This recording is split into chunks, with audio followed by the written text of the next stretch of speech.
there, Tim Bauer here from LiveVideoGuitarLessons.com with a practice tip of the day.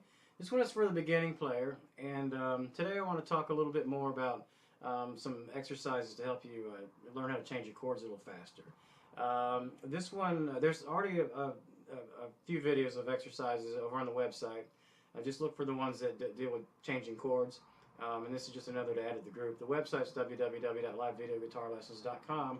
And the videos are under the Practice Tips of the Day video blog tab. And just look under the beginner section, you'll see a few videos that I shot over there.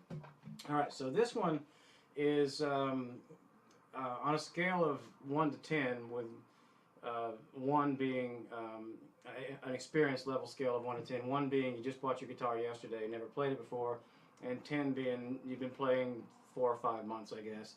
This is about a 3. You need to be, familiar with some chords. You need to be able to change them fairly quickly, not super quickly. You don't have to be perfect. Just be able to kind of move between them without having to put huge pauses between your chords. And what this exercise is designed to do is to take out the small pauses that sometimes people have trouble. People often they'll play the chords instead of changing smoothly, they'll and you get this little pause in there, and then they pick up again. And music is not like that. Music has to be a continual flow, unless you intentionally have musical rest in there where there's nothing being played. The time's still going, but you're not playing. So anyway, so this exercise is what we're going to do. We're going to ignore the strum of whatever song you're working on. We're not going to worry about trying to match the strum or the the percussive accents or any of that stuff. We're just going to strum quarter notes.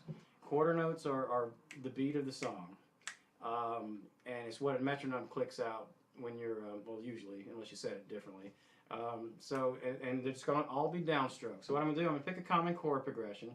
You've probably already seen this one. It's extremely common. You have a G chord, a C chord, an E minor chord, and a D chord. They're not always in that order, but those chords are very common together.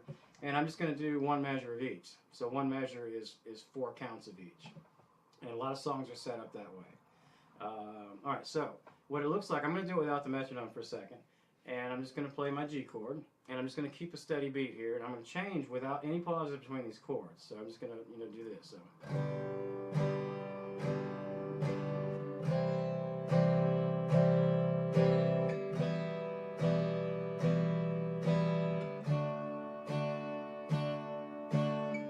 Just kind of get comfortable doing that. Now I'm going to turn the metronome on. And you can do this with or without the metronome. The metronome will help you. Maybe it's a better idea to use the metronome more than without the metronome. But obviously, when you're going to play a concert 2 years from now, you're not going to have a metronome clicking, for the audience. So play some with the metronome, some without. The metronome helps keep you honest, and if you're pausing between those chords, you'll hear it because the metronome is going to be constant, and you're going to be behind it if you pause. So I'm going to turn my metronome set for about 80, which is a little bit faster than what I just did, but I'm just going to turn that on there and do the same thing. And I'm just going to follow those clicks. So we have...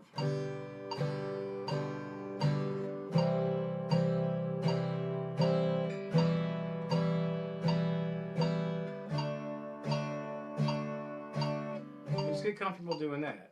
And use the chords of whatever song you're working with. I'm just picking a common key here. And if songs are often set up, most songs are in 4/4 time, and songs are often set up in groups of 4. So you might have something exactly like that: one measure of one chord, measure of another chord, measure of another. But sometimes a group you'll have 2 measures, which is 8 beats of a chord, and you'll have a measure of one chord and a measure of another chord, or you might have 16 beats of something, or 8 beats, or 2 beats, or sometimes you have 12. But it's usually they're in groups of 4s for the most part. So anyway, all right. So the next step up from there, that's the main thing I wanted to cover here. But the next thing you can do from there is work on 8th notes. So you can do the same pattern, but instead of just hitting the downstrokes, I'm gonna hit the upstrokes too, and it's gonna double the number of times I hit the strings. So that same exercise looks like this.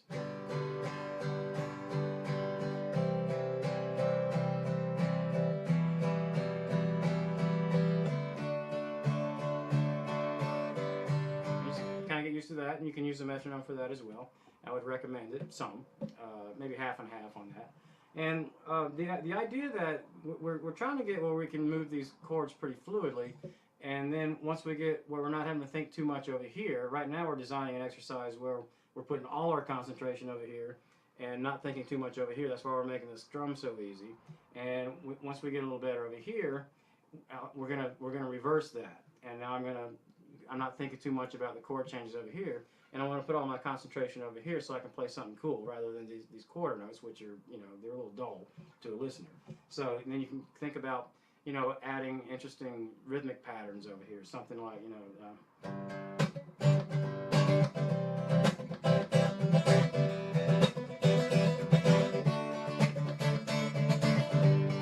And now, when I'm doing something like that, I need my concentration on this side. So there's a lot of back and forth. You know, which hand you're thinking about when you're playing.